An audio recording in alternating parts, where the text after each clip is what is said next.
Bonjour tout le monde, bienvenue au Zénith Podcast. Aujourd'hui, dans le fond, c'est un podcast spécial parce que c'est la deuxième partie avec Daniel Robitaille. J'espère que vous avez apprécié la première partie qui est sortie le 29 janvier dernier. Puis en gros, les deux podcasts, c'est un peu un seul qui est divisé en deux parce que c'est vraiment, on le tourne en même temps. Donc, on parle quand même, l'ambiance est semblable. Mais dans la deuxième partie, on a remarqué que c'est un peu moins technique. Puis Daniel parle plus, c'est plus Daniel qui parle. Puis Antoine lui a rappelé des bons souvenirs de pêche. Puis on a parlé de sa deuxième passion, le hockey. Ouais, c'est ça, exact. Puis là, à défaut de me répéter, si vous avez écouté le premier podcast, dans le fond, Daniel, on peut le retrouver sur plusieurs plateformes parce que lui, il a son émission de TV, comme on l'a dit tout à l'heure. Fait qu'on peut le voir à 6h30 avec son émission L'heure juste le samedi matin sur Nouveau. Ça passe à la télévision. Après ça, on peut tout retrouver, toutes ses capsules techniques et ses émissions sur son site web, l'heurejuste.com. Et aussi, on peut le retrouver sur Télémag qui passe à tous les jours. Dans le fond, Télémag, c'est une chaîne plus communautaire, si je peux dire ça comme ça. Puis sinon, c'est ça, c'est vraiment un podcast plus anecdotique, si je peux dire ça de même. Je rappelle vraiment ses bons souvenirs, comme Mathieu disait, puis c'est moins bon. Puis c'est ça, man. That's it. That's it. Bonne écoute.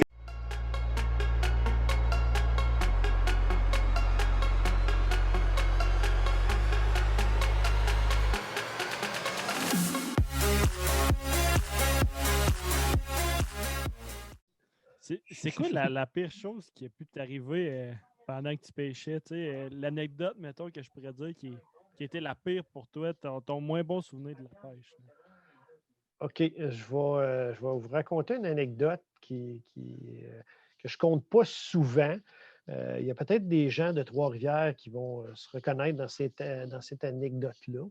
À l'époque où j'étais guide de pêche, on m'a approché. Puis, il y a un monsieur d'un certain âge qui avait des gros problèmes de santé. Il restait possiblement quelques semaines ou quelques mois tout au plus à vivre. Puis sa famille voulait y faire vivre de quoi de le fun, là, tu sais. Puis c'est un monsieur qui aimait beaucoup, beaucoup la pêche. Fait que, ils ont entendu parler de ça, que j'offrais un service de guide, que je pouvais les amener à la pêche ici sur le fleuve Saint-Laurent, à Trois-Rivières. Fait qu'ils m'ont engagé. Fait que là, il y avait ce monsieur-là avec sa conjointe, un monsieur que je situerais là, entre 70 et 80 ans. Si je me souviens bien, il était avec sa fille, puis le chum de sa fille. Fait qu'on était 5 dans le bateau. Puis malheureusement, cette journée-là, il y avait des très forts vents qui n'étaient pas prévus. Fait que là, à un moment donné, on s'est regardé, puis c'était pas agréable pour personne. On se faisait brasser beaucoup sur le fleuve. Fait que je leur ai dit, je vous propose une affaire. On peut rentrer en bateau dans la rivière Saint-Maurice, hein, passer près de l'amphithéâtre, là, Vidéotron, puis rentrer dans le Saint-Maurice. Là, c'est un peu fait comme un canyon. Fait que tu tombes complètement à l'abri du vent. Mais quand tu dépasses un certain niveau dans la rivière, c'est une rivière qui est très dangereuse de navigation. Puis, moi, je naviguais, j'étais conscient de ça, que c'est un endroit qui est dangereux pour la navigation. Je n'allais pas super vite. Puis là, mon regard dans ce temps-là, moi, je regarde mes cartes bathymétriques dans mon sonar qui me donnent les profondeurs du secteur en avant du bateau où je m'en vais. Puis je regarde aussi en avant. Fait que, tu sais, mes yeux se promenaient du sonar. Puis je naviguais, pour ceux qui sont habitués avec ça, avec les cartes bathymétriques, dans ce qu'on appelle une zone blanche, qui est normalement 20 pieds et plus de profondeur. Fait que théoriquement, il n'y avait pas de danger, là. Puis à un certain moment donné, ça a fait bang, tout s'est arrêté là. Il y avait une erreur dans la cartographie de la rivière. Fait que j'ai foncé avec mon bateau à 20-25 000 à l'heure dans un tas de roches qui était tout juste sous la surface. Okay. Puis là, je ne sais pas si vous avez une petite idée, là, mais ça arrête. Hein. Un tas de roches comme ça ne recule pas. Ça a cogné très fort. La personne, la demoiselle, que je situerais dans la vingtaine, qui était à côté de moi, elle s'est frappée la tête sur le pare-brise. Puis elle a perdu conscience. Okay. Fait que là, moi, je l'ai attrapée juste à temps. Écoute, elle avait une bosse là, au niveau de la tête, comme on voit dans les petits comics, là, quand une bosse pousse, là. Ouais. Ça a vraiment fait ça. Puis là, écoute, tout le reste, là, ça a été cauchemardesque. Là. Cette personne-là avait mangé pas longtemps avant. À un certain moment donné, c'était étouffé avec ses vomissures. Il a fallu que je débloque. En tout cas, écoute, ça a été un vrai cauchemar. Je n'irai pas dans tous les détails. Là, moi, le bateau, le pied de moteur était arraché, la coque était perforée. On a appelé le 911, puis c'était pas possible pour personne de venir nous chercher là. Fait qu'on a, écoute, j'ai réussi à. Là, la pompe de cale fonctionnait à plein pour faire sortir l'eau. J'avais un petit moteur d'appoint. Puis on a descendu. La personne a perdu conscience à nouveau en descendant. Écoute, c'est une histoire invraisemblable. Là. Finalement, quand on est arrivé où il y a le club de canot kayak, là, je ne me rappelle pas du nom, l'ambulance attendait là. Écoute, finalement, la personne s'en est très bien tirée, pas de séquelles. C'est un choc vagal qu'elle a fait. Suite à une très grande peur. Choc nerveux, hein?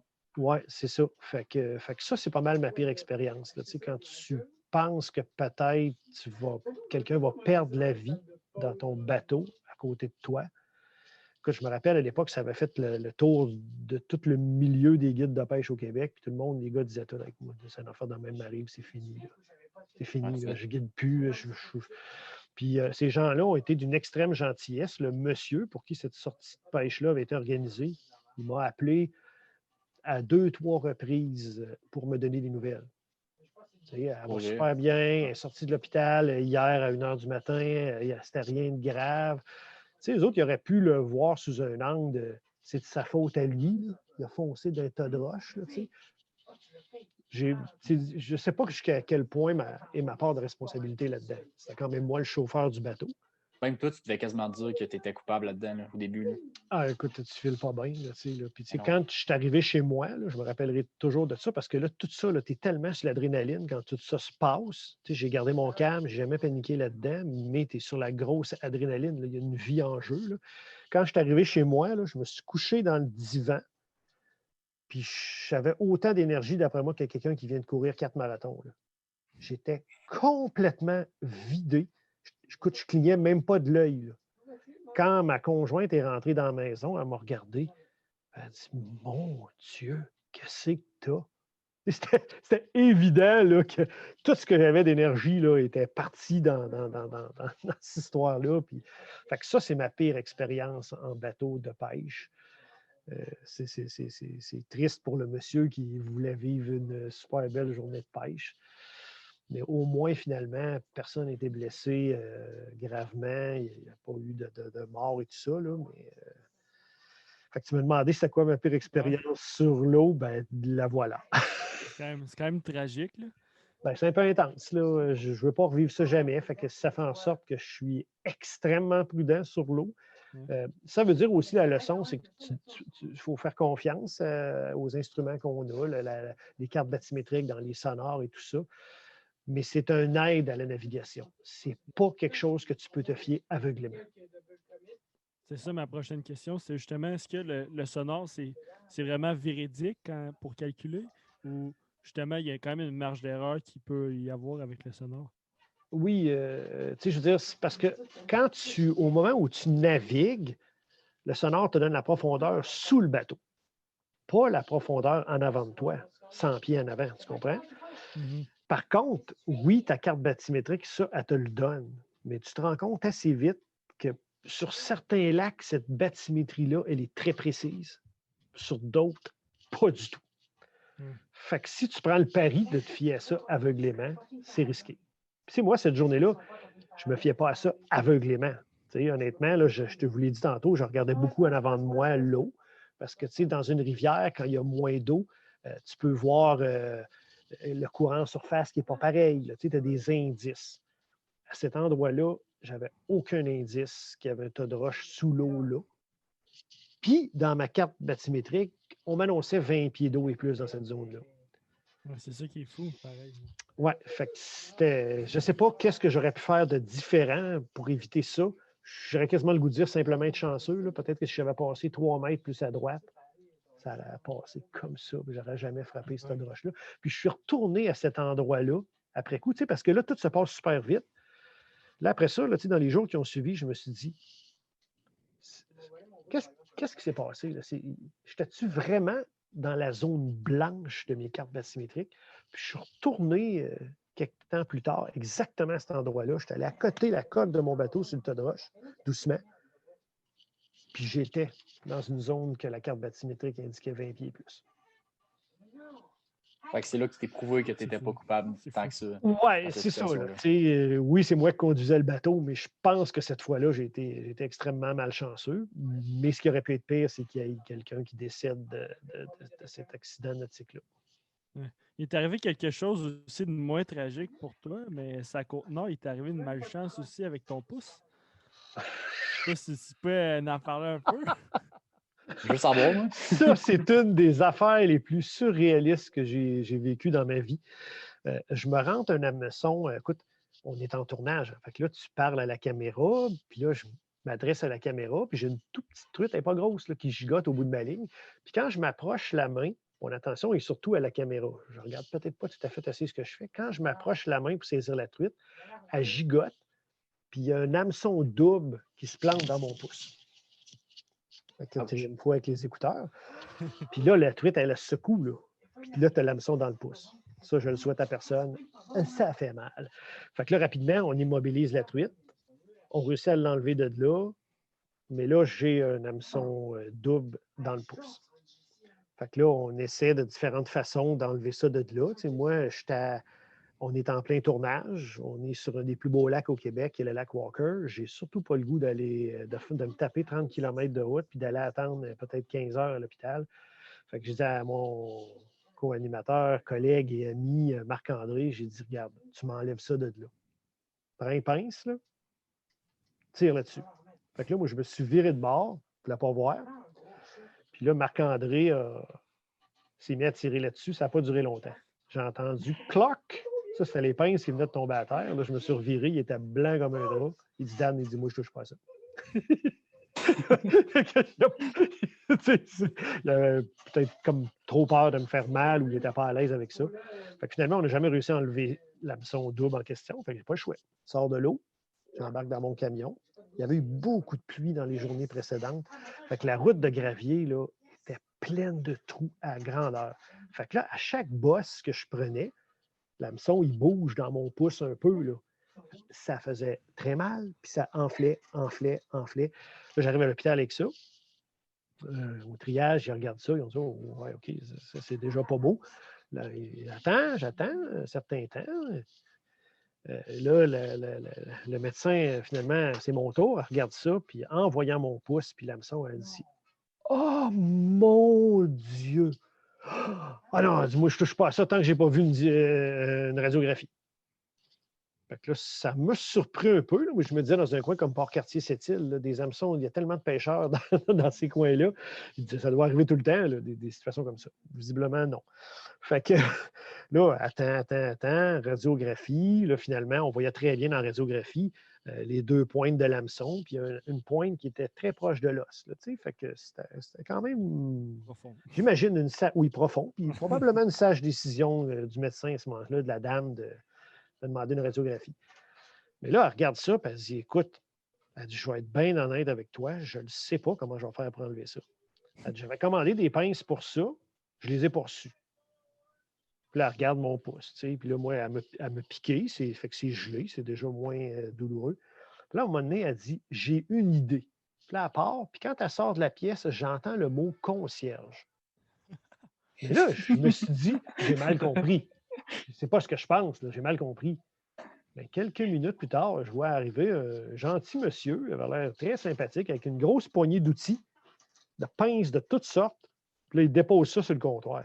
Là, j'ai réalisé que lui, il s'en venait m'enlever l'hameçon. C'est un coup de mort, hein? Oui, c'est ça. Là, moi, non, là, je me lève. Là, tu sais. Puis là, moi, comme guide de pêche, ça m'est arrivé de devoir enlever des hameçons à des gens plusieurs fois. Fait que j'avais déjà une bonne idée là, de ce qui marcherait et ce qui ne marcherait pas. Puis là, je regarde toutes ces affaires. Je dis non, ça, tu ne peux pas prendre ça, tu ne peux pas prendre ça.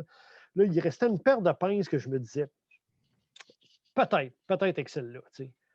Fait que là, la dame, la médecin, elle prend les pinces, puis là, elle arrive, puis là, elle dit ouais, elle dit, c'est quand même un gros hameçon. Elle dit je ne suis pas sûr, je vais avoir assez de force physique là, tu sais, pour vraiment écraser la pince pour couper l'hameçon. Fait qu'elle demande au concierge pouvez-vous le faire? Encore là, un peu surpris, là, mais je garde, moi, je me dis pas un mot. Le concierge s'approche, puis là, il commence à essayer de couper l'hameçon avec la pince. Et là, ça ne coupait pas. Peut-être que ses pinces n'étaient pas assez coupantes. Fait que là, c'est quoi le réflexe qu'on a quand ça ne coupe pas, puis on a des pinces dans les mains comme ça? Là, il s'est mis à les bouger de gauche à droite là, pour essayer de.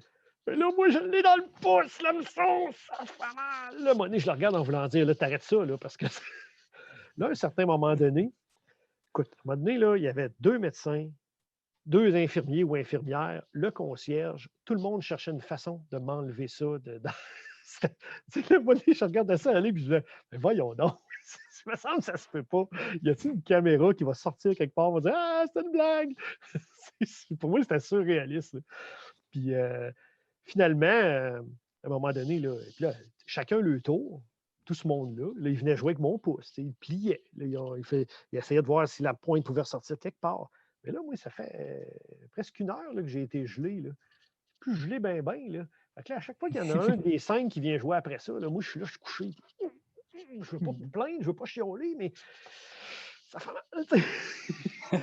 Là, à un moment donné, oui, à un moment donné, la médecin, la première qui m'avait examiné, elle dit, oh, elle dit, ça a l'air de te faire mal. Ben là, j'ai dit, honnêtement, oui. Là, puis j'ai dit, vous êtes tous en train de jouer après ça, chacun votre tour. Là, j'ai dit, en voulant dire, faites de quoi, là? Là, elle m'a gelé ça. Puis là, encore une fois, là, ils ont continué d'essayer de voir comment ils s'y prendraient. Puis là, à un moment donné, il y a quelqu'un qui a comme pesé d'une façon sur l'hameçon où on pouvait voir une partie de l'hameçon rentrer profondément, comme s'il était presque sur le point de ressortir. Puis là, moi, en voyant ça, j'ai dit, oh, ben, j'ai dit, crime, si vous prenez un scalpel, là, puis vous coupez à l'endroit où on voit comme la peau se relever, là, j'ai dit, vous allez avoir accès à l'ardillon de l'hameçon, vous allez pouvoir l'écraser ou le couper, puis le faire sortir à l'envers. L'ardillon, ça, c'est l'affaire qui permet de rester planté. L'espèce de petit crochet là, qui empêche que ça revienne à reculons.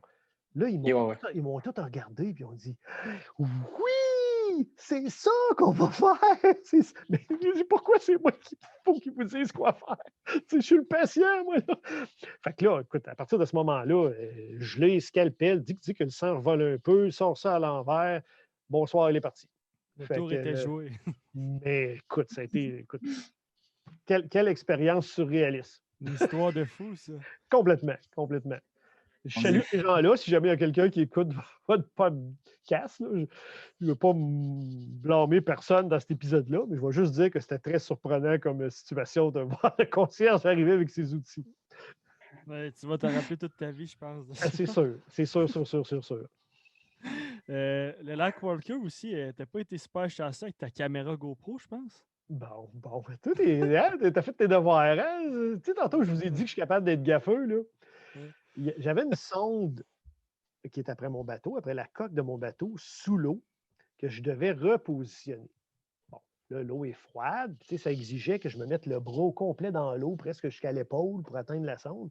Fait que là, je me cherchais quelque chose dans le bateau que je pouvais rentrer dans l'eau, puis pousser sur la sonde pour la replacer. Puis là, on avait une GoPro au bout d'une espèce appelons ça un trépied, pas un trépied, ils disent un monopode, là, un genre de bâton au bout duquel est fixée la GoPro. Fait que là, je me suis dit, parfait, c'est fait pour aller dans l'eau. Je vais le mettre dans l'eau, je vais pousser là-dessus. Mais là, je me dis à moi-même, je sais que je suis gaffeux, là.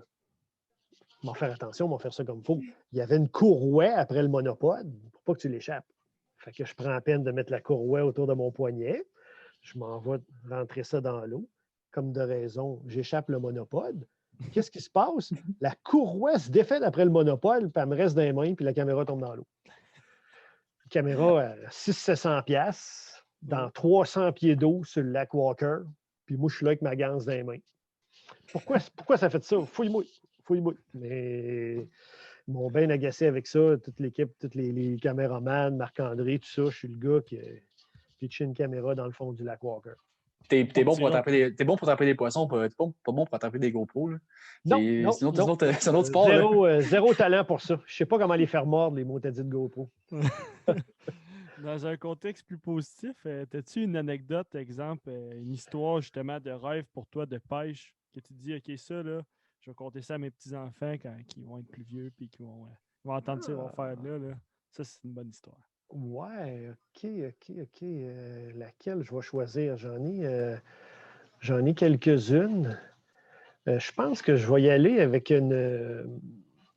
J'étais en compétition au Berkeley B1. À l'époque, là, c'était considéré comme le championnat canadien de pêche à l'achigan.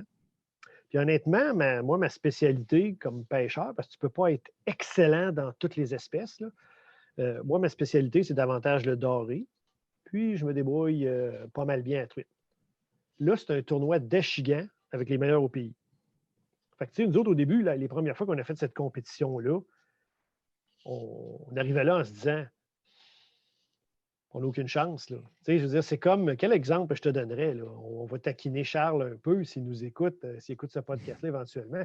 C'est comme si l'équipe nationale de Suisse se présente aux Jeux olympiques puis ils disent on va gagner la médaille d'or cette année. Tu comprends-tu?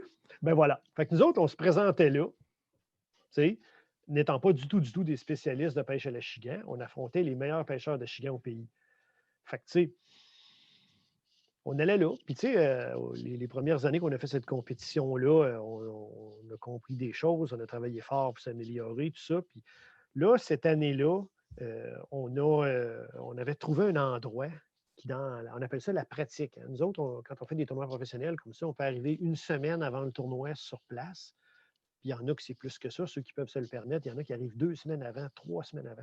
Puis là, ils pêchent le plan d'eau pour trouver où sont les gros poissons, avec quoi les capturer, tout ça. Fait que dans cet exercice-là, j'avais trouvé un endroit qui nous avait vraiment produit des très gros achigans. Pour ceux qui connaissent un peu la pêche à l'achigan, des poissons de 5 livres et plus. Là. Fait que c'était des gros batailles. Fait que là, la journée de la compétition qui dure 2 jours, on s'en va en partant à cet endroit-là. On pogne juste des petits poissons. Déception. Là, on continue. On a d'autres endroits où on va pêcher. On pogne quelques beaux achigans. Puis là, à un moment donné, j'ai à mon partenaire, sais-tu quoi? Je retournerai au spot où on a commencé la journée. T'sais, des fois que c'est un endroit qu'ils viennent se nourrir, puis après ça, ils quittent. On n'est peut-être pas venu au bon moment ce matin. Fait que on retourne là. À un certain moment donné, mon ami, mon partenaire de pêche, il fait un poisson. Puis on le voit que c'est gros. On connaît notre équipement, la canne est pliée en deux, puis tout ça.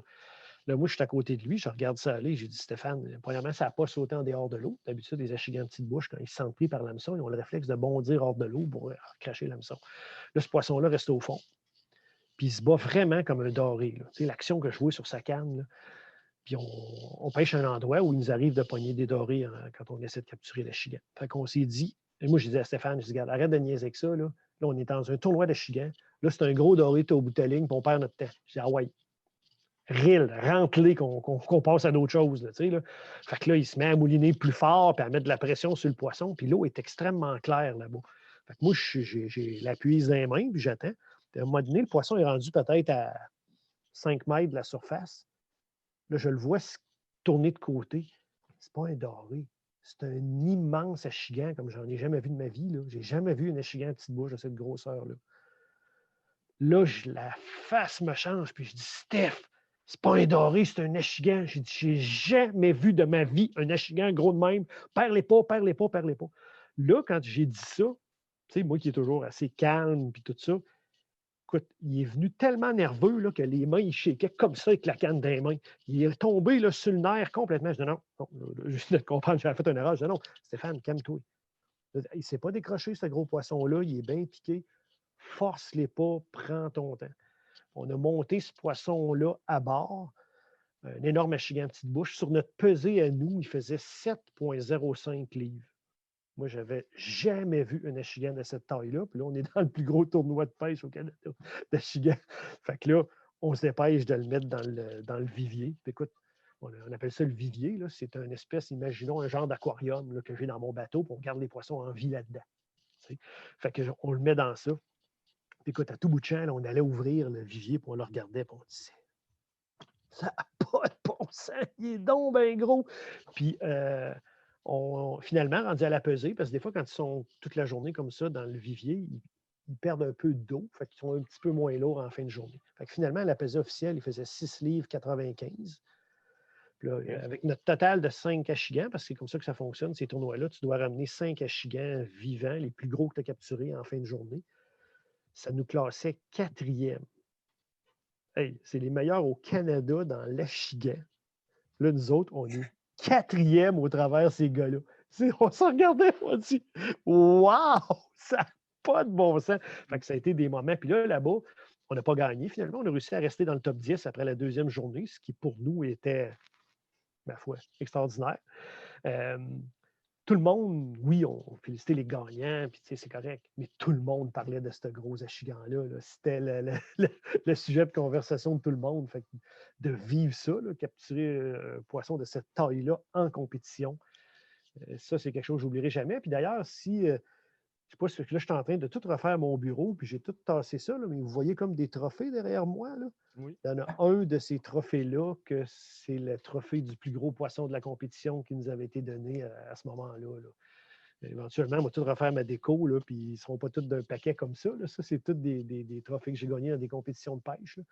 Mais ça, je te dirais que ça, de me retrouver comme ça, on l'a répété par la suite, un autre top 10 dans cette compétition-là. Ça, c'est une grande fierté pour moi parce que ce n'est pas ma spécialité, la chigan. Mm-hmm. On est allé challenger les meilleurs au pays dans une espèce qui n'est pas nécessairement notre force. Là. C'est ça, parce que tu es plus multi-espèces qu'une oui, espèce en particulier. C'est en plein ça. Moi, des fois, on se présentait à cette compétition-là. Puis moi, dans ma saison, j'avais fait 3-4 journées de pêche à l'achigan. On affronte des gars qui ont fait 80, 100 journées de pêche à l'achigan. Ces gars-là ne font que ça. Ils suivent toutes les compétitions d'achigan aux États-Unis pour apprendre tous les trucs. Puis durant leur saison de pêche, ils ne font que pêcher l'achigan. Ils deviennent des super spécialistes de ça, sont ultra compétents, super bons. Toi, tu te présentes là, tu as pêché l'achigan 3-4 fois, puis tu dis, les gars, viens vous battre. Pas de même, ça marche. Là. C'est très, très, très, très difficile. Puis, on a quand même réussi à challenger ces gars-là à quelques reprises. C'est ça. Vous avez challengé, puis vous avez eu le plus gros poisson de la compétition en plus. Puis, à ma connaissance. C'est humiliant pour eux quasiment. Je ne sais pas comment ils le prennent. Là, je ne sais pas, honnêtement, ça serait une bonne question pour un des compétiteurs qu'on a affronté de ce week-end-là. Mais c'est des moments que je n'oublierai jamais, là, c'est sûr. Puis, exemple, là, tu es quand même reconnu dans le milieu, on peut le dire. Là, dans le milieu de la pêche, Daniel Robitaille, tous les pêcheurs qui pratiquent beaucoup savent t'es qui.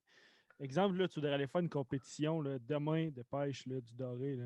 On sait que c'est ta spécialité. Est-ce que tu arrives là avec une certaine pression parce que justement, Daniel Robitaille, ce qu'il préfère, c'est pêcher le doré? Oui, assurément. Tu as beaucoup, beaucoup de monde qui vont dire. C'est toujours connu d'avance. Quand tu t'inscris à un tournoi, il y a toujours un endroit, souvent sur Internet, où tu peux voir toutes les équipes inscrites. Fait que là, les gens regardent ça. Oh, OK, Daniel Robitaille est là dans un tournoi de doré. Là. Particulièrement quand c'est dans le sud du Québec, comme le fleuve, le lac Saint-Pierre, des places que j'ai pêché beaucoup.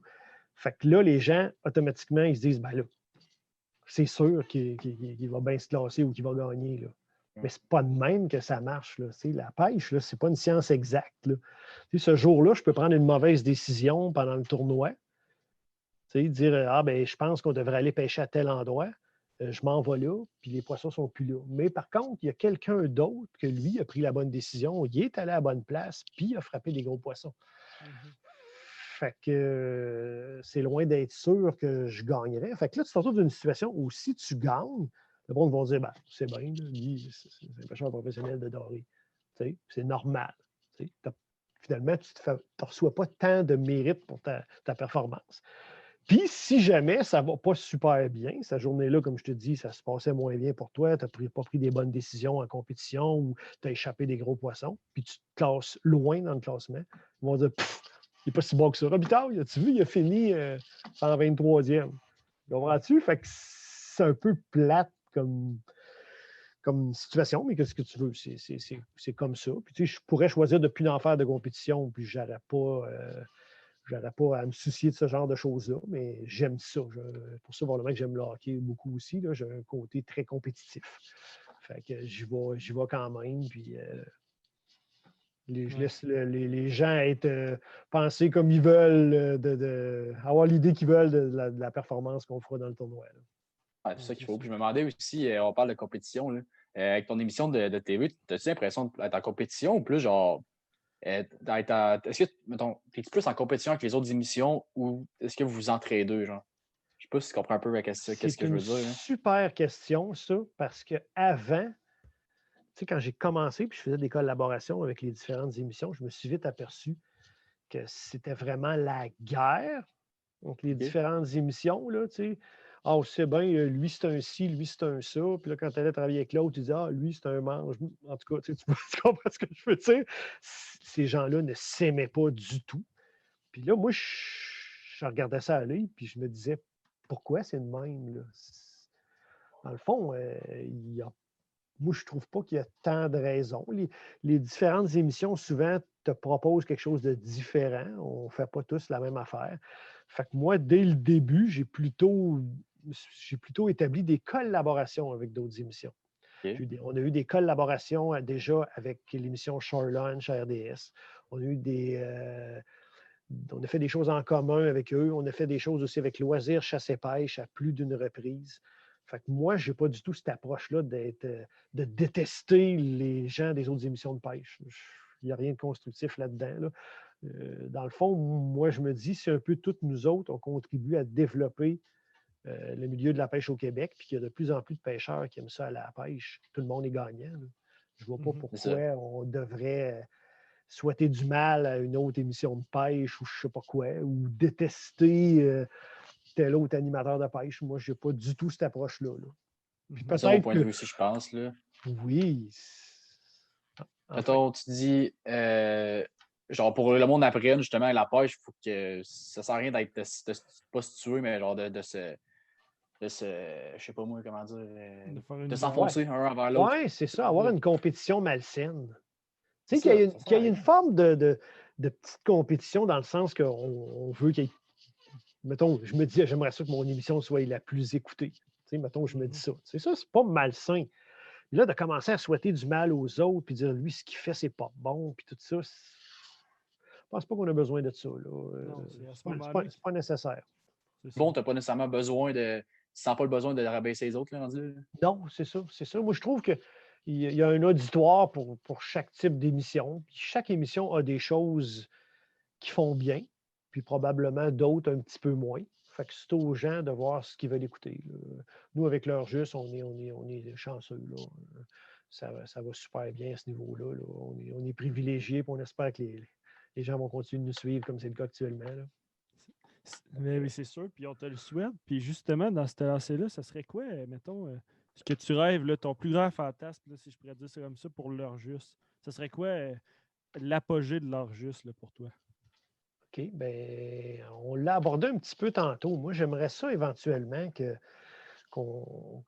émission comme ça, que je trouve divertissante, bien faite. Puis des fois, je me fais même dire, j'ouvre une petite parenthèse, des fois, je me fais même dire par des gens, supposons dans un couple, un des deux aime la pêche, pas l'autre.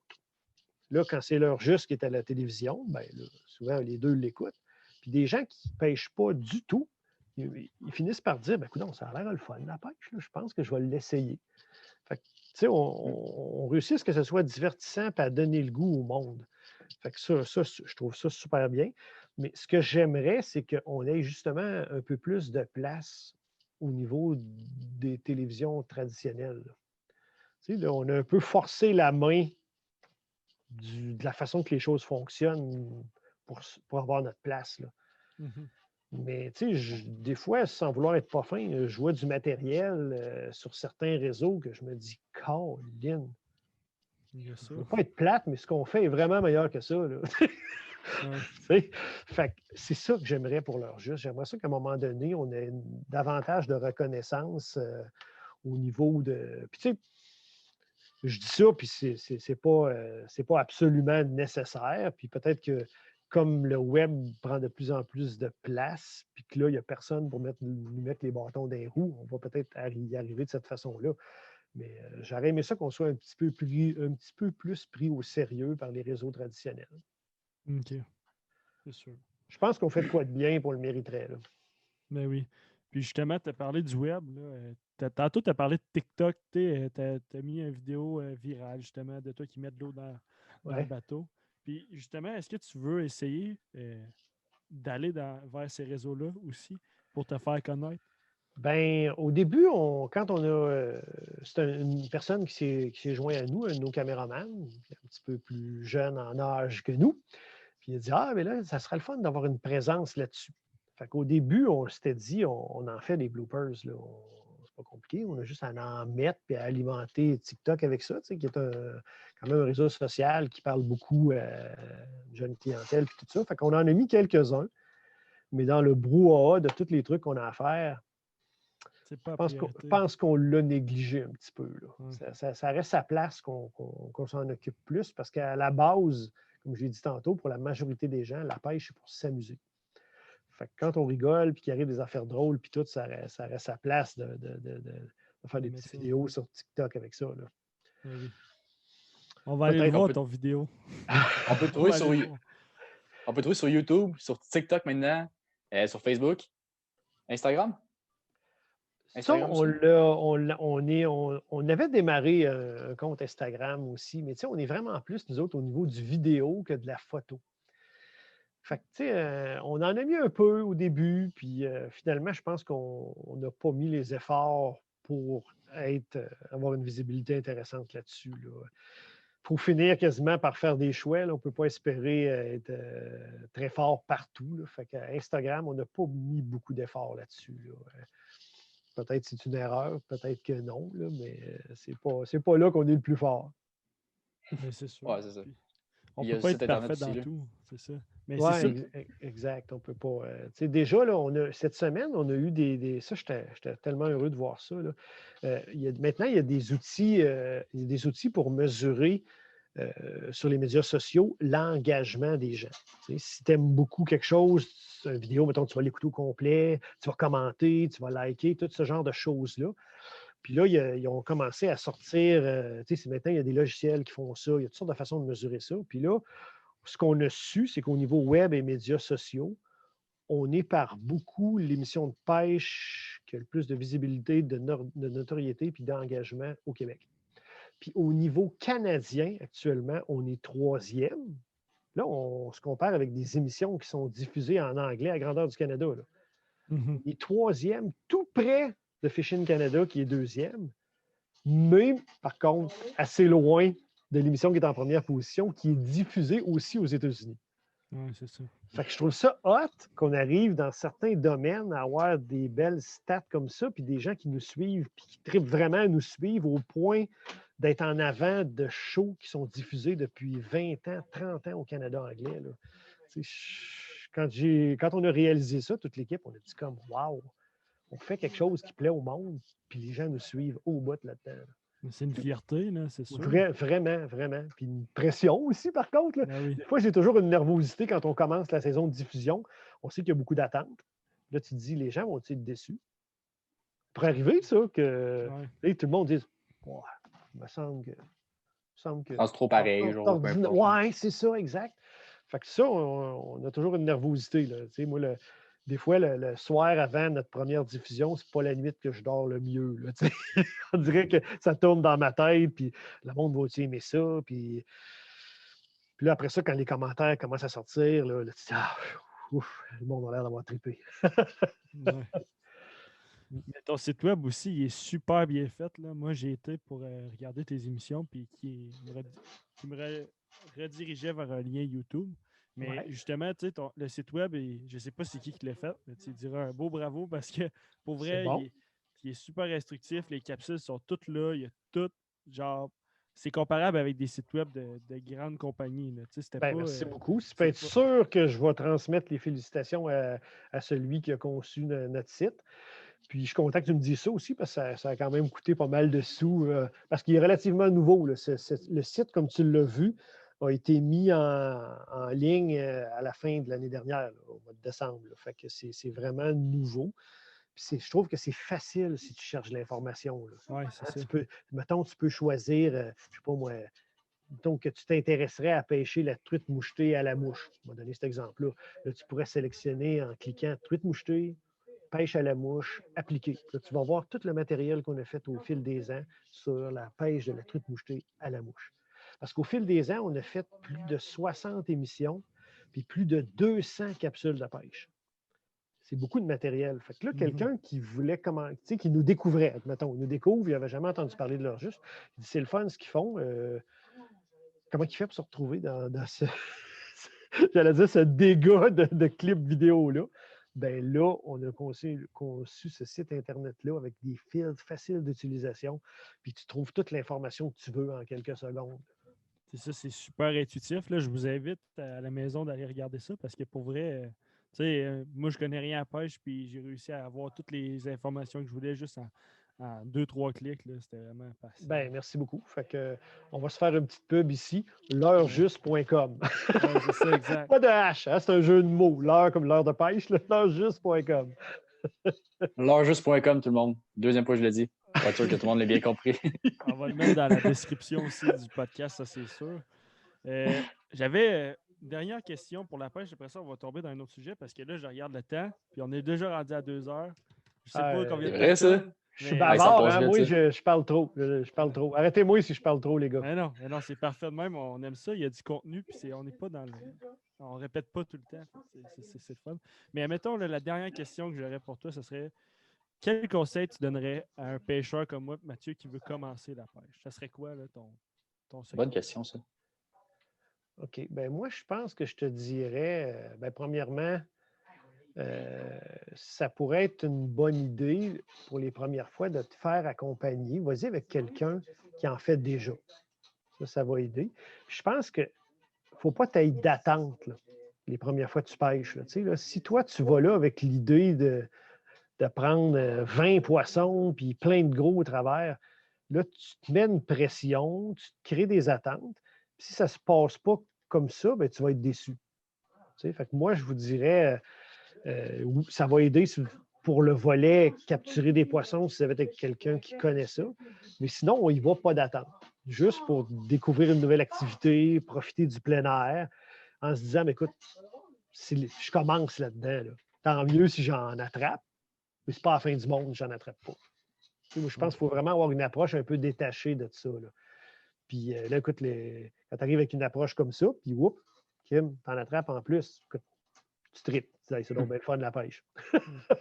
C'est un peu la même approche qu'on avait eue pour notre podcast. On était comme, on ne sait pas si on va atteindre beaucoup de personnes. On ne sait pas non plus. Ce podcast-là, il va peut-être avoir 2 vues. Ça va être moi et Mathieu qui va les avoir vues. Dans le sens, on ne se met pas de pression avec ça. Puis on veut faire ça pour nous. Fait que je pense que ça peut être aussi le même secret pour la pêche. Tu fais ça pour toi, tu ne te mets pas de pression, puis tu y vas comme ça va. En plein ça, en plein ça. Puis ce que j'ai vu sur votre chaîne YouTube, il y a plus que deux personnes qui vous suivent. Ah oui. Non, pas mal plus. Ah oui. Ah oui. Pensez au processus qu'au résultat. Là. Ouais, vraiment, c'est là, parce que Oui. les résultats, ça se compare. Là. On va être déçus assez là, vite. Au début, c'est ça. vous commencez là-dedans. Puis tout, moi, je trouve que c'est une super belle initiative. Vous avez bien fait de vous lancer. Puis vous allez peut-être avoir des surprises à Monique, tout ça. Ben oui. Mais c'est surtout aussi que c'est quand même nouveau l'univers du podcast. Là. Ça, je te disais aussi sur Facebook. C'est nouveau l'univers du podcast. Il y a du monde qui écoute ça, mais le monde qui écoute ça, il en écoute soit beaucoup, ou le monde qui n'écoute pas pantoute. C'est comme, il n'y a pas d'entre-deux. Il n'y a pas de personne qui écoute un podcast par 3 mois. C'est comme, soit tu en écoutes beaucoup ou tu n'en écoutes pas, parce que tu ne connais pas. C'est vrai, parce que soit les gens, ils n'écoutent pas ça pantoute, ou quand ils commencent à écouter ça, ils trouvent ça bon, fait qu'ils n'arrêtent plus. C'est souvent comme ça. Oui, tu as raison. Maintenant, depuis qu'on m'a invité à en faire un auquel tu as fait référence, là, que tu as été écouté, j'ai découvert ça. J'ai trouvé ça bien intéressant. Puis je l'ai réécouté plein depuis ce temps-là. Puis ça va continuer. Là. Non, c'est ça. Fait que là, on va rentrer plus dans le volet hockey. Ah allons-y donc! Fait que toi, tu as commencé à jouer au hockey vers quel âge? Ça, j'ai commencé très jeune. Ce qu'il faut savoir, c'est que mon père était un fan. Premièrement, il était un excellent joueur de hockey. Là. Mm-hmm. Pour vous situer, là, il a été dans la région de Québec. Il a joué à son époque dans les plus hauts calibres qu'il y avait à Québec. Puis lui, il était joueur de centre. Il y a un de ses ailiers qui a joué une vingtaine de matchs en Ligue nationale, puis l'autre 2-3 ans. Quand on ne parle pas de superstar, mais quand même. Là, puis mon père, lui, c'est une blessure grave qui a mis fin à. Je pense, c'était une autre époque aussi, mais il n'était pas très grand, pas très gros. Là, fait que le physique ne jouait pas tellement pour lui. Là. peut-être qu'il n'aurait pas fait comme ses comparses puis s'être rendu plus haut. Mais pour lui, le hockey, c'était super important. Puis je me demande à la limite, en tout cas, pour lui, là, j'ai l'impression presque au même niveau que l'école. Là, OK. Quand j'ai commencé à jouer au hockey, vous allez sourire quand vous allez entendre ça. C'est une autre époque. Écoute, j'adore ce que mon père a fait pour moi. J'ai un profond respect pour lui, qui est décédé maintenant. Mais vous allez sourire quand vous allez entendre l'histoire qui suit. Et quand j'ai commencé à jouer au hockey, ma toute première année, qu'il y avait du hockey organisé, là, j'étais gardien de but. Après ma première saison, mon père me dit « T'es pas assez bon gardien de but, ça fait pas. » L'année suivante, il m'a converti en joueur. C'est un peu sec, un peu raide. Là. C'était comme, t'es pas assez bon, tu peux pas être gardien de but. OK. Là, l'année suivante, j'étais joueur. À la fin de l'année, regarde, tu n'avances pas sur la patinoire. Là. Puis t'es pas gros, fait que ça marche pas. Je t'inscris à des cours de patinage de vitesse. Là, je me suis mis à faire du patinage de vitesse courte piste. Évidemment, là, écoute, des entraîneurs, l'accent est mis là-dessus, puis tout. Dans le temps de le dire, je suis devenu le patineur le plus rapide de mon groupe d'âge. Puis ça m'a toujours suivi. Toutes les saisons de hockey que j'ai eues au hockey mineur, je ne me souviens pas d'exception dans ma tête. J'étais pas mal tout le temps le patineur le plus rapide. Mais petit en grandeur, petit en grosseur. Fait que, quand arrivait, mettons, la période des sélections puis tout ça, je pense que j'étais peut-être... Je manquais un peu de confiance en moi. Je ne ressortais jamais, moi, des sélections. Mes amis qui jouaient au hockey, mettons, sur la patinoire extérieure, que je bouffais tout cru, on va dire ça comme ça, quand on joue au hockey sur la patinoire, eux autres, double lettre, ils étaient sélectionnés, mais c'est plus costaud, plus grand. Puis moi, je n'étais jamais sélectionné. Puis quand la saison s'installait, là, tu regardais les affaires aller, je me retrouvais toujours pas mal le premier ou deuxième meilleur défenseur de l'équipe. OK. Comprends-tu? C'était un peu ça. Puis comme j'avais beaucoup de vitesse, évidemment, ça me servait beaucoup. Puis j'avais un niveau de compétition. Vous allez sourire, là, je pourrais raconter tellement d'anecdotes là-dessus. Probablement à cause de mon père en partie, je pense pas mal au-dessus de la moyenne. Là. Je vais vous donner un exemple, puis ça, je l'ai fait même dans des ligues adultes, je l'ai fait dans tous les niveaux de hockey que j'ai joué. Admettons, moi, ma fierté comme défenseur, il y avait deux choses qui étaient cruciales pour moi. Pas me faire battre en 1 contre 1, puis faire une belle première passe. Ça, moi, c'était... Puis mon père, lui, ajoutait à ça, clairer le devant du net. Parce qu'à l'époque, le hockey, ça se jouait comme ça. Tu clairais le devant du net. Ouais. Moi, à la grosseur par grandeur que j'avais, il a fallu que mon père me montre des trucs pas trop catholiques pour clairer le devant du net. Parce que je pouvais pousser longtemps à la grosseur que j'avais, puis ça ne marchait pas. Il m'en a montré. Mais, écoute, c'est arrivé dans des matchs, là, comme je vous dis, plus qu'une fois, le matin, finalement, je ne sais pas, tu te fais prendre un petit peu hors d'équilibre. L'attaquant te sort une belle feinte, il te déjoue, il file au filet en échappé. Ça, quand ça arrivait, là, ça, comme je vous dis, je l'ai fait plusieurs fois. Là. Je donnais quelques coups de patin, j'allais voir le gars, puis je disais, j'espère que tu en as profité, mon gars, parce que tu ne repasseras pas. Pense-y même pas. Souvent, le gars me regardait en voulant dire, voyons, est-ce qu'il te pogne, toi?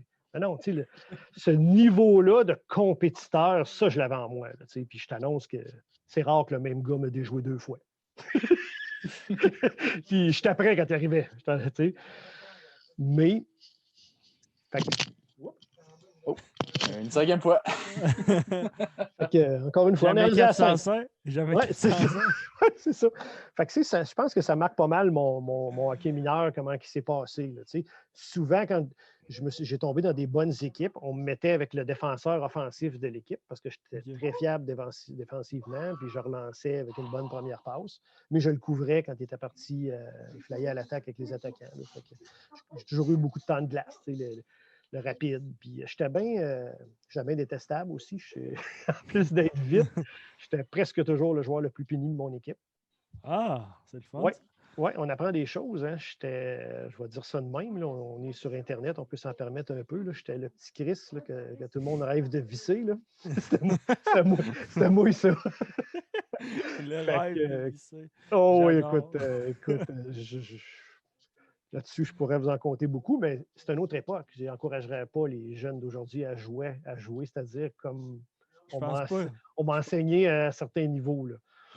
Fait qu'en gros, c'est ça. Là, au niveau hockey, là, à un moment donné, ça, c'est le bout, comme je te dis, là, je ferme la parenthèse là-dessus, qui m'agaçait beaucoup de toujours voir des amis à moi, moins bons joueurs de hockey que moi, à plein de points de vue, toujours joué dans des calibres plus forts que moi, juste pour des questions de grosseur, grandeur ou. Fait que, Ouais. puis là, tu Mais les développes temps ont changé, là, justement, je pense. Là. Genre, Oui, avant, c'était vraiment plus physique, comme tu disais, des coups vicieux, plein de choses moins chrétiens qu'aujourd'hui. Là. ouais, Parce qu'aujourd'hui, c'est ouais. vraiment plus. C'est ça. Tu sais, les gens ont compris des choses quand ils ont vu arriver des joueurs comme Martin Saint-Louis, comme Daniel Exact. Brière, ce genre de joueurs-là, petits gabarits, mais extrêmement talentueux, qui ont une vision du jeu vraiment au-dessus de la norme. Là. Puis, enfin, fait que j'ai joué jusqu'à Bantam. Puis là, à un moment donné, dans la région de Québec, il s'est parti une ligue de hockey Cossum. OK. On m'invitait à aller jouer là-dedans. Fait que là, j'ai arrêté le hockey sur glace pendant 5 ans. J'ai joué dans cette ligue de hockey Cossum-là pendant 5 ans. C'est quand même un gros step. 5 ans, là, arrêter de C'est jouer au hockey. c'est beaucoup. Puis j'ai toujours regretté d'avoir fait ça parce que quand j'ai recommencé par la suite, j'ai jamais retrouvé autant d'aisance sur patin, autant de puissance dans mon coup de patin. L'équilibre n'était plus tout à fait le même. 5 ans, c'est beaucoup là, sans jouer du hockey compétitif. Là. Fait que c'est peut-être une erreur que j'ai faite. Là. Mais tu sais, à un moment donné, là, c'était plus qu'évident que je ne ferais pas carrière là-dedans. Fait qu'on veut s'amuser. Puis j'avais le goût de ça. Puis j'ai eu des belles années là-dedans. Là. C'était du Cossum quand même très compétitif qu'on jouait. Là. Mais c'est pas, ça t'aide pas sur patin. Là. Fait qu'après ça, ça a été les ligues de garage.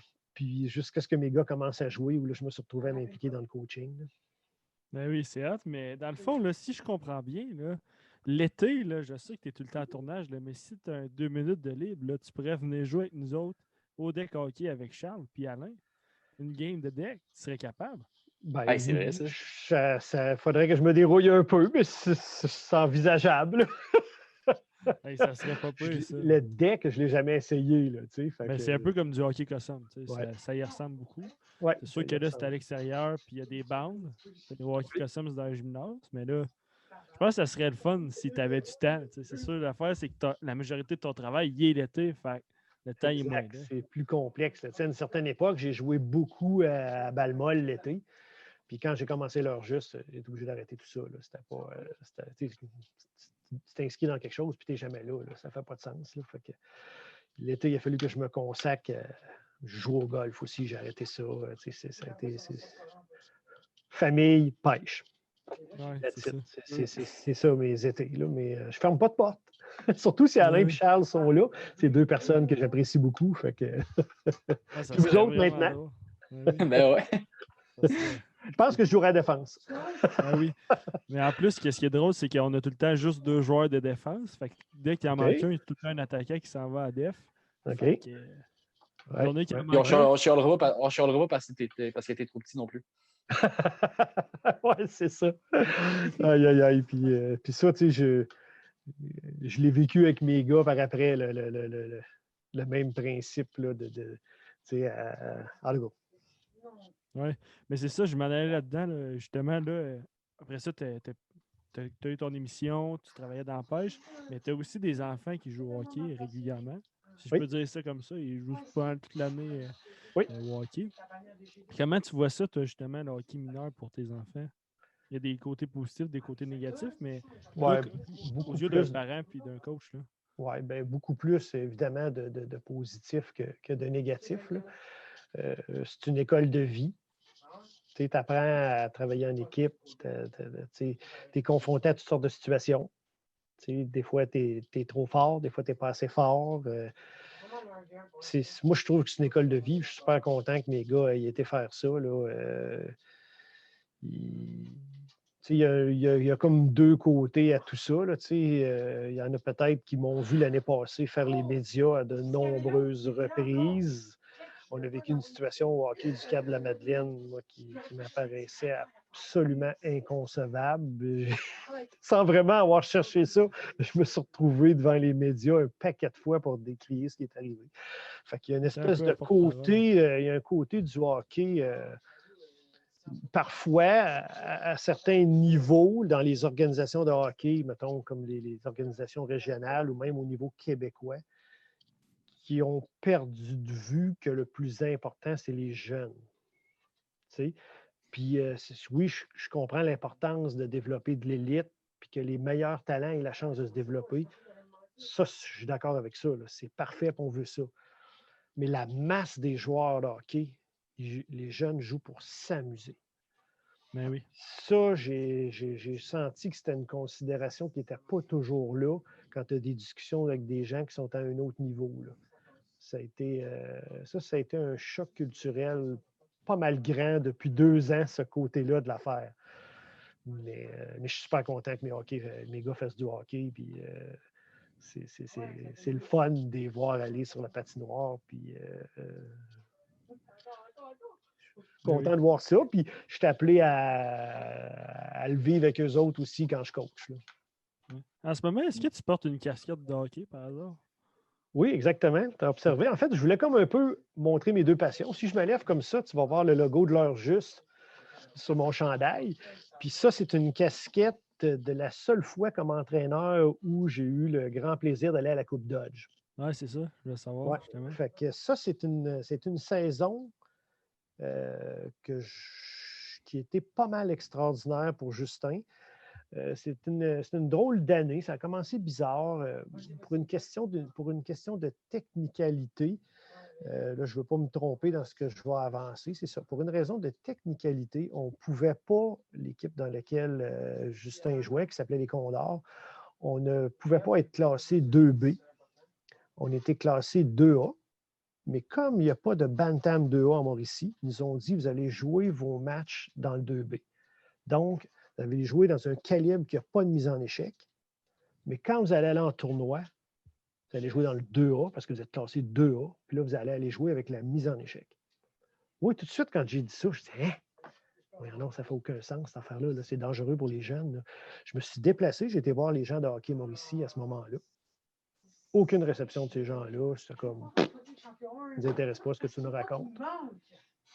OK. Tu sais, mon nez, tu finis par te dire ces gens-là sont là depuis plus longtemps que moi dans les structures de hockey.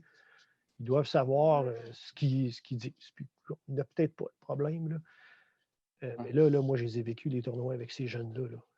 J'ai vu des jeunes commotionnés, un jeune partir en ambulance, un autre manquer 6 semaines d'école. J'ai vu des affaires, puis on a tout fait, les entraîneurs, puis je salue le travail des gens qui étaient dans cette... Excuse-moi, peux-tu m'entendre tes gars en arrière? Oui, OK. Joss! Justin! Excusez. Ah, ça fait vraiment le podcast, il est vraiment réaliste. Ben oui, c'est la vraie vie. Dans la vie tous les jours, Justin il est là. Puis... Ben oui, il joue sur sa console. Fait que c'est ça, tu sais, j'ai vécu des affaires, puis tu sais, j'entraînais, moi je m'occupais des défenseurs, puis on était avec Danny Lavoie, puis Michel Pouliot. Tu sais, Michel, il est impliqué au niveau junior majeur dans le recrutement, puis tout. C'était des têtes de hockey, ces gars-là. Fait qu'on a préparé les jeunes du mieux qu'on a pu à cette réalité-là des mises en échec. Mais quand tu ne l'as pas vécu, c'est pas pareil. On affrontait des équipes qui étaient habituées à cette réalité-là, d'avoir toujours la tête haute, de savoir que tu peux avoir une mise en échec. Une passe, quand ta passe est complétée, le jeu il n'est pas tout à fait fini. Là. Ça se peut que le train arrive. Là. On s'est fait blesser des joueurs. On a des joueurs qui ont joué avec de la crainte dans le regard toute l'année. Ils n'ont eu aucun plaisir. Ces jeunes-là s'étaient inscrits pas pour jouer dans une ligue pas pour jouer du hockey avec mise en échec. Hockey. Oui, moi, mon regret de cette année-là, parce qu'on a vécu plein de belles choses aussi, mais mon regret, là, c'est que j'aurais dû retourner voir les gens de Hockey Mauricie avec les parents et les jeunes qui ont été blessés puis des blessures, tu sais, des affaires sérieuses, là. Quand tu parles de commotion cérébrale, on le sait que c'est très sérieux maintenant, de retourner au bureau de Hockey Mauricie et de dire, messieurs, excusez-vous auprès de ces jeunes-là et auprès de ces parents-là pour avoir mis leur santé en jeu avec une décision qui ne faisait aucun sens. Je regrette de ne pas l'avoir faite, honnêtement. Mais tu sais, avec ce qui s'est passé l'année d'après, ça me fait regretter encore plus. Là. Mais enfin, passé? Nous, écoute, c'est tellement un dossier compliqué. Là, le Bantam. Oui, je ne m'embarquerai pas dans les détails de tout ça, mais je vais juste vous dire, moi, ma perception des choses vue de loin, c'est qu'il y avait en quelque sorte une mésentente, un conflit qui semblait perdurer depuis longtemps entre des gens du hockey au Cap, des gens de hockey Mauricie. Puis à un certain moment donné, je pense qu'il y a un petit peu l'idée de mettre au pas la gang du Cap. Puis la décision qui a été prise faisait en sorte que des jeunes jouaient dans un calibre beaucoup trop fort pour eux, dans certains cas, puis dans d'autres cas, condamnaient certaines équipes à perdre toute la saison parce qu'ils ne pouvaient pas être compétitifs avec le remaniement qui avait été fait. Là. Fait que ça, les jeunes qui n'ont pas demandé à ça, qui se retrouvent dans une équipe pas assez forte pour le calibre, qui affrontent d'autres équipes en tournoi, puis l'adversaire se moque d'eux parce qu'ils ne sont pas de calibre. Ils n'auraient pas dû se retrouver là. C'est une décision que j'ai trouvée dégueulasse du premier jour jusqu'au dernier, ce qui a été fait là. Puis c'est une espèce de guéguerre d'adultes qui a pénalisé les jeunes. Moi, je vous dis depuis le début là, que des fois, là, on perd de vue c'est pourquoi le hockey simple lettre. Quand on parle de hockey simple lettre, c'est pour que les jeunes s'amusent. Mais ce facteur-là, il n'a pas été pris en compte quand ces décisions-là ont été prises. Ça, je peux vous garantir ça. Ouais. Fait que, enfin. Puis si on revient dans l'affaire la mise en échec dans la double lettre, là, Ouais. ça, c'est pas juste quelque chose de plate, c'est quelque chose de vraiment dangereux. Là. Genre, c'est pas juste que tu oublies que les jeunes sont là pour s'amuser, mais commotion cérébrale, là, genre, je sais qu'on pourrait s'étendre sur ce sujet-là parce que j'ai fait plein de recherches là-dessus. Fait que, Oui. en parler gros, Oui. mais c'est pas négligé pantoute. Là. Ça peut être fucking dangereux. C'est vraiment, vraiment, vraiment. Puis le pire, c'est que c'est là que tu vois qu'il y a des adultes qui ne sont pas là pour les bonnes raisons. Quand on a joué notre premier tournoi, on a affronté à 2 reprises Gatineau, qui avait gagné la Coupe Dodge l'année d'avant dans le Bantam 2A. Puis eux autres, quand ils ont compris, c'est des gars qui prenaient le hockey très au sérieux, ils ont cherché qui sont les Condors de la Mauricie Bantam 2A. Ils ne nous ont pas trouvé. Okay. On était dans le Bantam 2B. Ils ne ont pas trouvé. Fait que là, quand ils ont allumé là-dessus, ils ont dit OK, attends un peu, eux autres, ils ne jouent jamais avec la mise en échec. Quand on a joué contre eux, on entendait les coachs de l'autre équipe hurler « Frappez-les, frappez-les, frappez-les ». Fait que là, il s'est mis à avoir toutes sortes de mises en échec, ce qu'on appelle en langage de hockey des late hits. Ouais. Plein, nos défenseurs n'étaient pas prêts pour ça. On s'est fait blesser des joueurs. Puis là, même chez l'équipe de Gatineau, à force de te faire crier les oreilles, frappe-les, bien, il y en a que ça n'a pas été avec l'épaule, ça a été avec le bâton aussi. Écoute, c'était dégueulasse ce match de hockey-là. Moi, j'avais des jeunes terrifiés sur le banc qui ne voulaient plus embarquer. J'en ai qui ont vomi sur le banc tellement qu'ils avaient peur. Ils ne voulaient pas aller sur la patinoire. C'est pas ça le hockey. Je suis désolé, mais c'est pas ça le hockey. Fait que d'une part, on n'aurait pas dû être sur la même patinoire que cette équipe-là.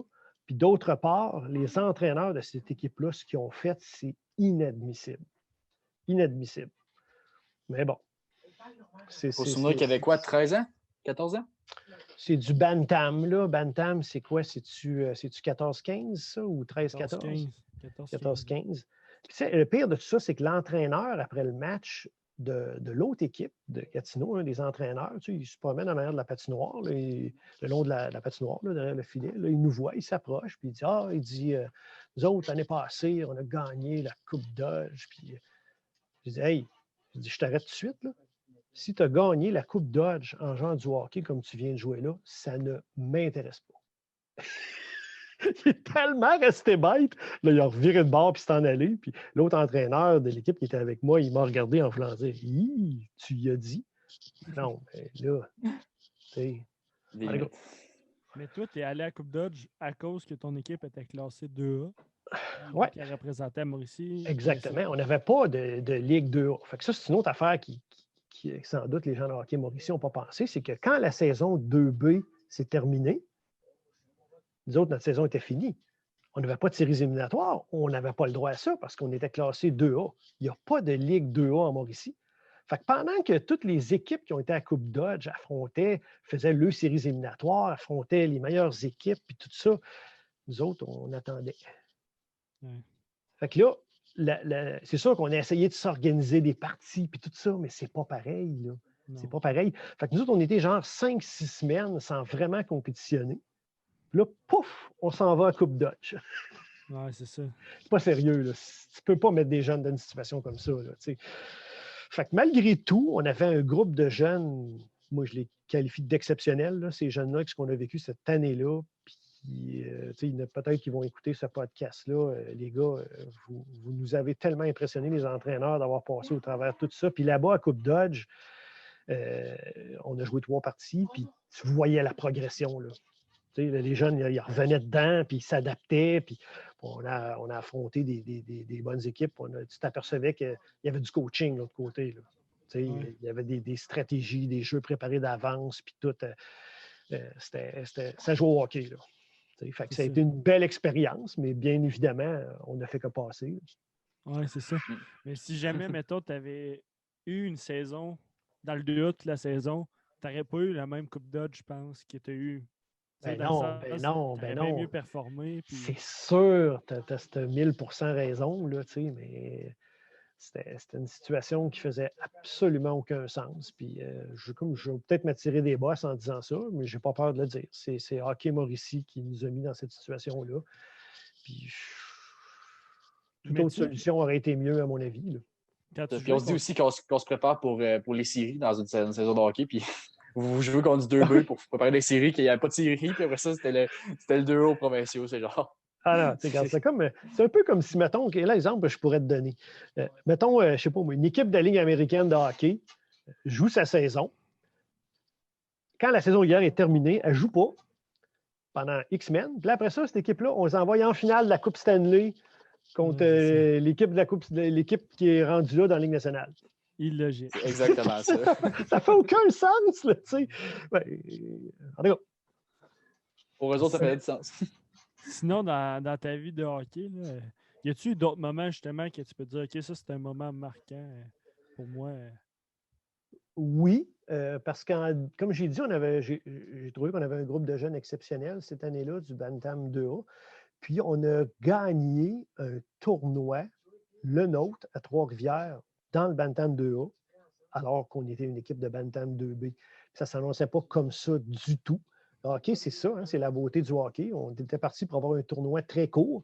Si mon souvenir est bon, le match qu'il fallait absolument gagner, là, je ne sais pas si c'était le 2e ou le 3e, là, on le perdait genre 3-0 après 2 périodes. Là, on se regardait les coachs en arrière du banc en voulant dire, bon, ben, c'est plate, là, c'est notre tournoi chez nous, puis ça va avoir passé vite. Puis là, à un moment donné, 3-1, 3-2, on enlève le gardien, on fait 3-3, on s'en va en overtime, on gagne 4 tours. Oh, on est encore en vie. Puis là, gagne le match suivant, on se retrouve en finale, on gagne le tournoi.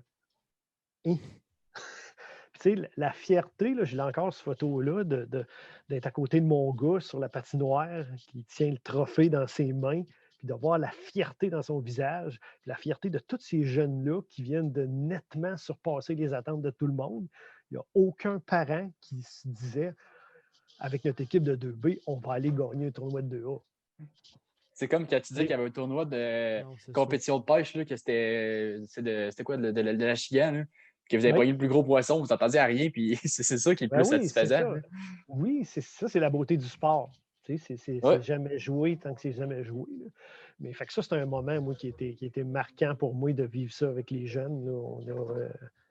On n'oubliera pas ça. C'était magique. Là. J'aimerais ça que mon plus jeune ait la chance. Adam, à date, il a toujours joué dans des équipes qui n'étaient pas nécessairement très fortes. Il n'a pas eu la chance de gagner quoi que ce soit. Aucun tournoi, aucun championnat de saison, rien. Là. J'espère qu'il va avoir la chance de vivre ça au moins une fois. Là, la vibe incroyable de toute une équipe ensemble, être soudés, avoir un objectif, travailler fort, passer au travers de l'adversité, puis le réussir. Ça marque quelqu'un à vie. Hein, tu l'as vécu, Antoine, déjà? Là? Oui. Ouais.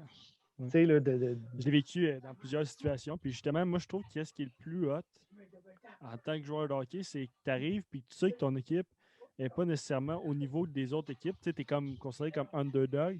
Moi, je trouve que quand tu arrives dans un tournoi et tu es underdog, surtout quand tu es gardien de but, parce que tu sais que tu vas avoir beaucoup de lancers parce que ton équipe ne fait pas le travail devant.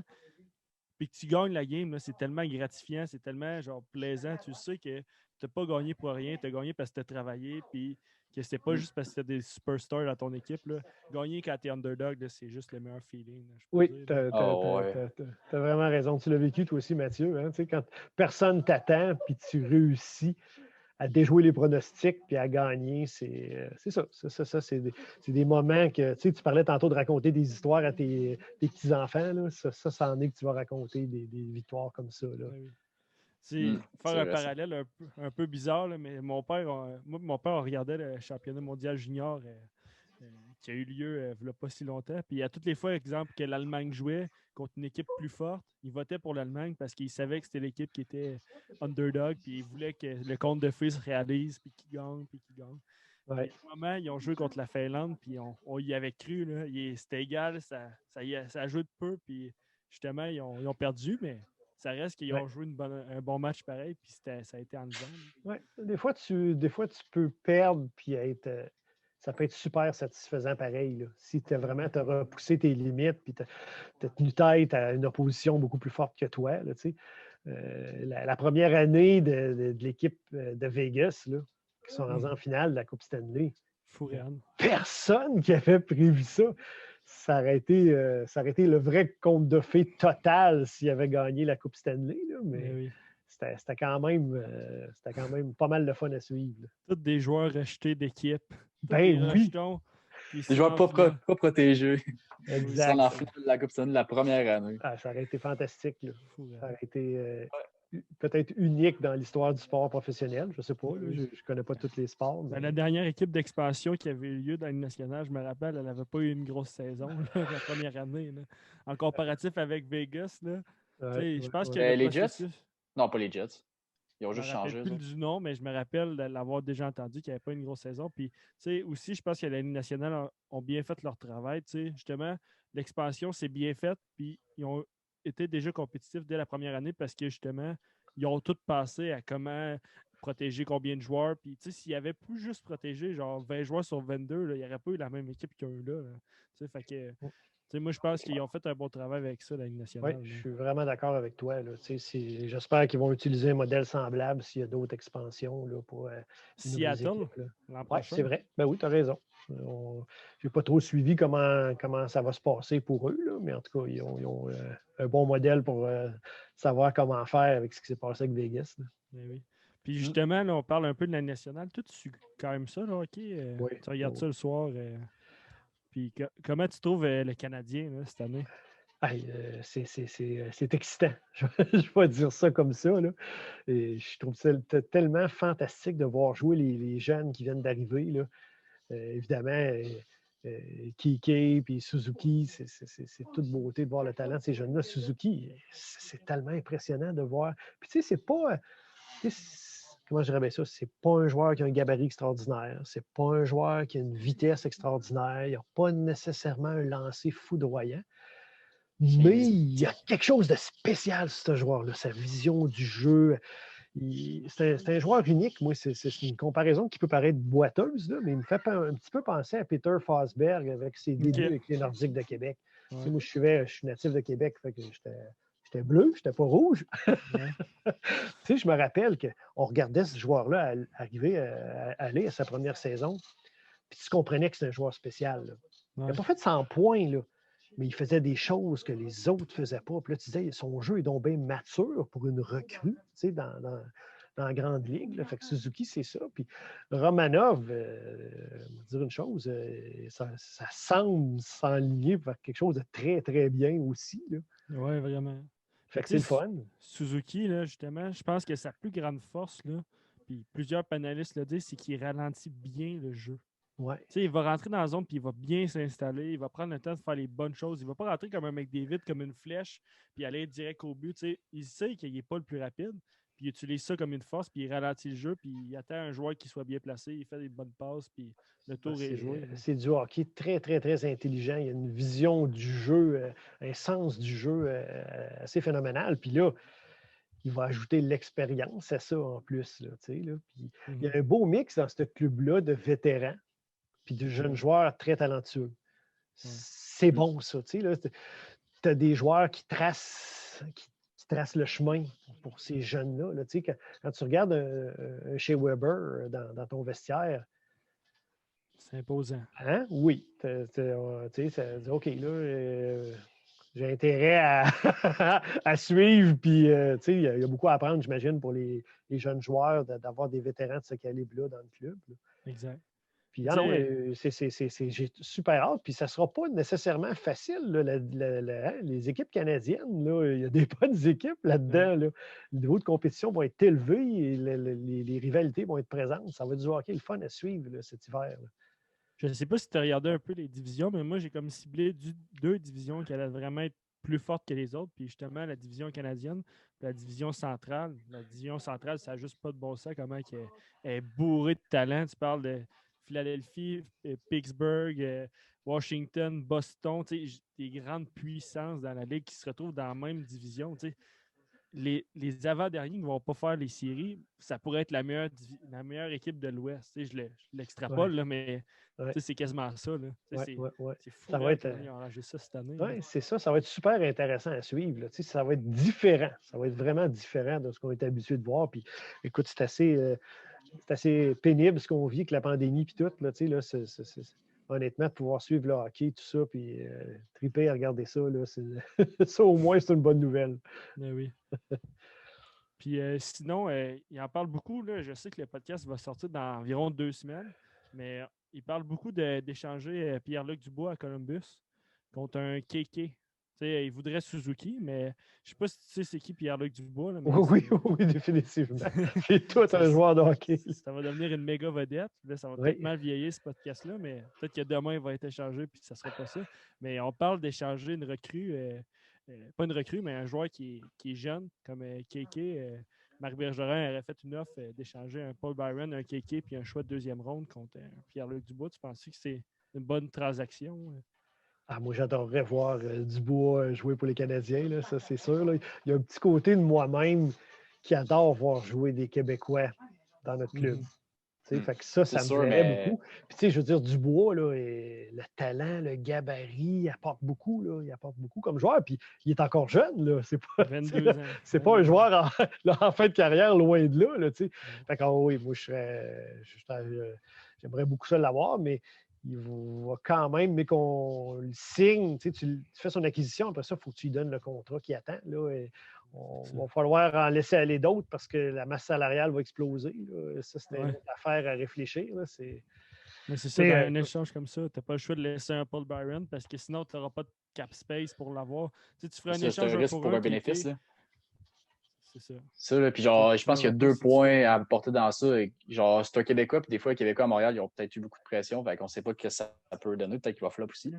Puis aussi, il est encore jeune. Fait qu'on check le trade c'était Drouin, puis Sergachev. Ça, genre, je pense que c'est Sergachev, il a un peu plus de potentiel finalement, qui s'est pas mal plus développé que Drouin. Fait qu'on sait pas, peut-être que ça peut arriver, peut-être que non. Fait que c'est quand même un risque à prendre, mais si tu ne prends pas le risque, là, tu ne peux pas savoir non plus.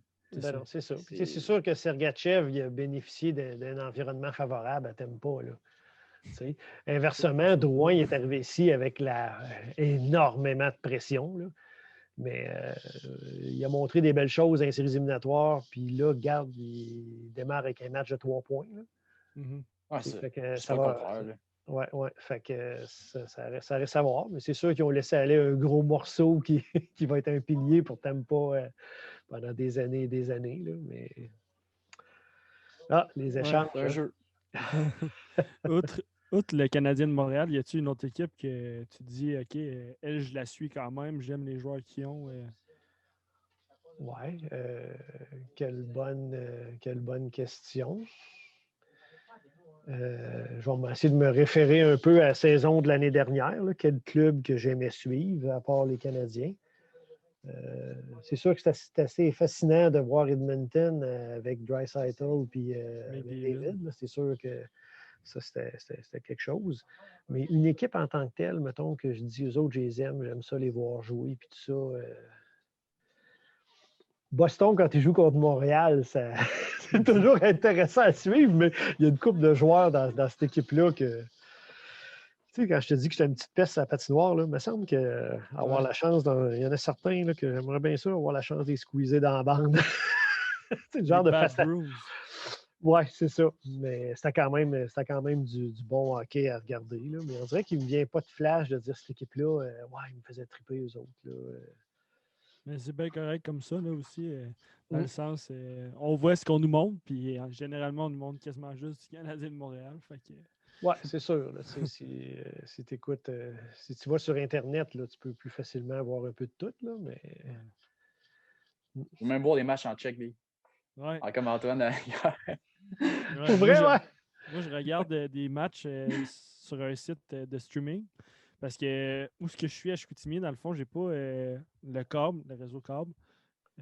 Puis j'ai essayé de me connecter, puis ça ne fonctionne pas TVA Sport RDS. Fait que là, je me trouve un site de streaming, mais il y a comme plein de liens qui décrivent la même partie. Là, exemple, je voulais écouter la game du Canadien contre Toronto, mais la game les descripteurs, c'était des. Je pense que c'était ça venait de la République tchèque. Ils décrivaient la game de Toronto contre les Canadiens, puis là, ça parlait de croche, j'étais même, c'est ça.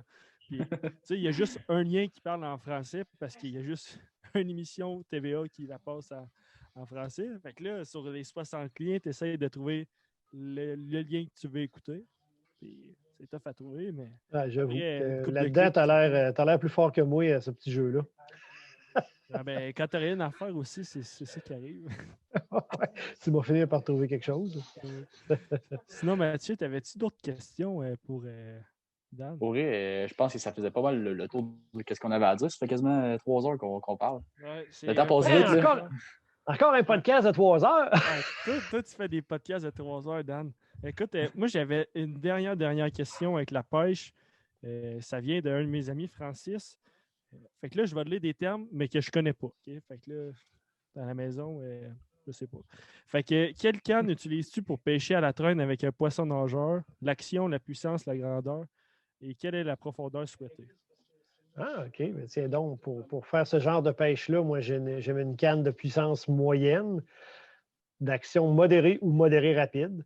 Puis une canne qui va avoir, disons, souvent on parle en pieds, en pouces, là, entre 6 pieds, 8 pouces, puis 7 pieds. Donc, relativement long, sans trop light. Tu pourrais dire ça à ton... Je vais dire ça à mon ami. Ben, je vais lui dire d'aller écouter le podcast puis d'écouter les 3 heures. Puis je vais lui dire, la réponse est dans à le quelque podcast. part les 3 heures. C'est ça, faut que tu l'écoutes. Je ne vais pas lui dire que c'est à la fin. Là, il va l'écouter 3 heures au complet pour avoir sa réponse à toute fin. Une réponse de 10 secondes. Ouais, c'est ça, tu sais. Écoute, Daniel, ça fut un immense plaisir. On est vraiment content, je pense, d'avoir eu un podcast de qualité avec quelqu'un de qualité. Puis on a vraiment hâte de pouvoir le mettre en ligne puis pouvoir rassembler les mordus de pêche à ce podcast. Ben, merci beaucoup encore une fois, les gars, de votre invitation. Puis ça a été super le fun de faire ça avec vous autres. Longue vie à votre podcast. Merci. Yes. Merci, Dan. Bye bye.